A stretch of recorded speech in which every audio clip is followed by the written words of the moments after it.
I remember a couple of years ago, a reporter from the Union Tribune was doing an interview with me, and he asked me, he said, "What made you think that a bunch of kids like you could do something like this?"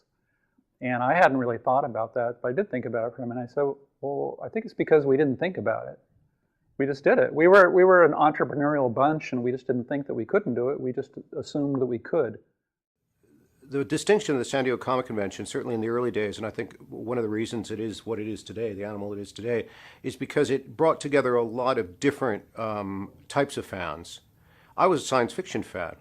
I attended meetings starting in '73, and in 1974, Greg Bear, who was a science fiction coordinator at the time, stepped down, and Barry suggested that I step forward, that I take on the role of science fiction coordinator because of my interest in science fiction.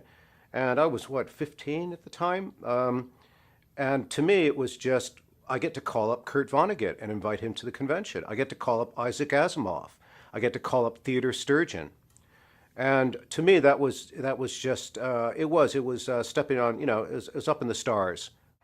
And really to create context, I think for the time that it was, in the mid-'70s. It's important to realize that reading comics and reading science fiction and being interested in science was a marginal activity.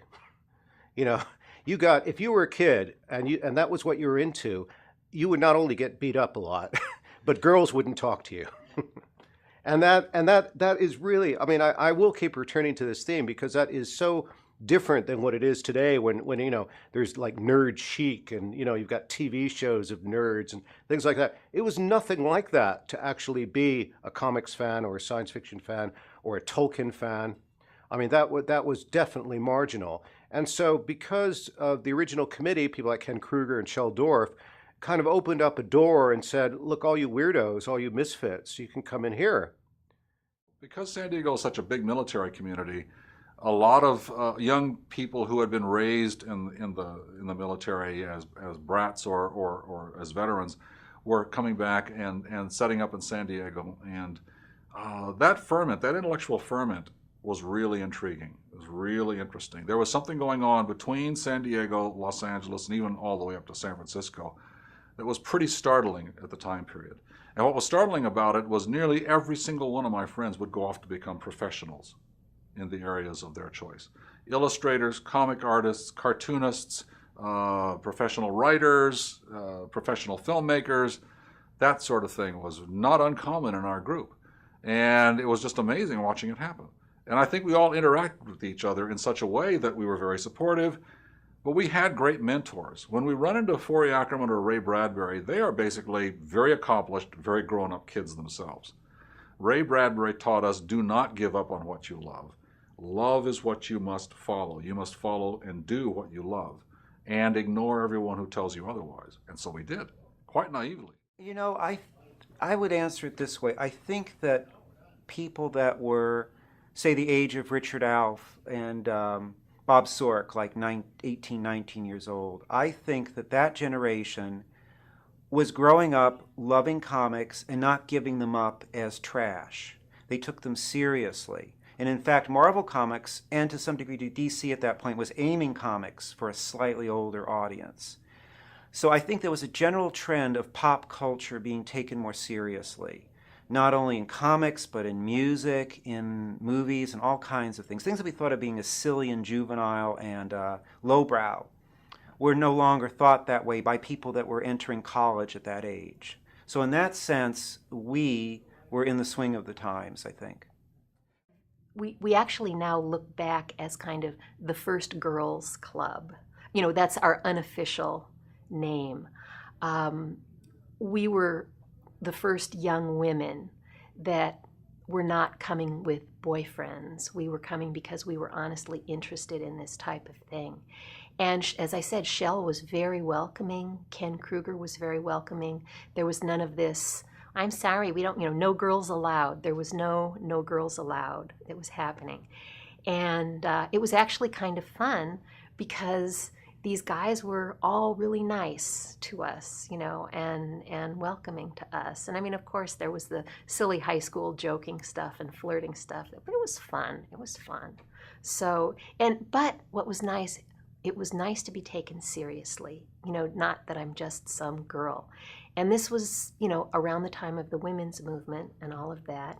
And I don't think that there was a political agenda involved with it. I think it was just, the Addams family. We were all loved and welcomed for who we were.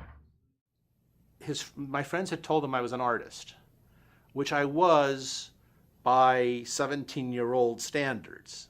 I never got much better. And Jack said, "Here, finish this panel for me." He had a page of Fantastic Four on the drawing table that was almost done. He had drawn a figure, but there was no hand on it. The figure had no hand on it. He hadn't drawn the hand on it yet. He said, "Here, draw the hand on it." And I said, "But I'm not good enough to draw to help the worst Marvel artist, let alone Jack Kirby." And he insisted. And I thought, I'm going to destroy a Jack Kirby page. Then I thought, wait a minute, A, Joe Sennet's going to ink it, and B, Jack's got an eraser. So I drew it real lightly, and he goes, "Great, terrific." And it was his way of making me a part of comics, so I could feel like I was a part of comics. Here in town, I think it was the Evening Tribune had an annual thing where, to try to encourage kids to read the newspaper, they gave out free classified ads to kids every year. And this was probably when I was in junior high, and I remember putting ads under about a dozen different names that I was looking for old comic books, and my poor old man's driving me all over town. Of course, gas was 22 cents a gallon then, but still, he kept like a thing in his wallet for years about all the money I owed him from buying up these old comics, going, "Dad, they're going to be worth a lot." And of course, I didn't care if they were worth anything. I just loved them. Well, what is constantly astonishing to me going to Comic-Cons is the absolute enthusiastic energy. Everyone at these conventions is there because they love this stuff. They're not there because they have to be there. Well, some of the professionals maybe, if you're coming in to do a film shoot or whatever, you may be kind of creeped out by all of this, but in fact, it has been nerds getting together to celebrate the art and culture of nerddom since 1970. But San Diego is I still plan my summer around it, and I still look forward to it. Just, yeah, I love it. And, there's always that kind of post-Comic-Con letdown, like, it's over? I feel like it just started. And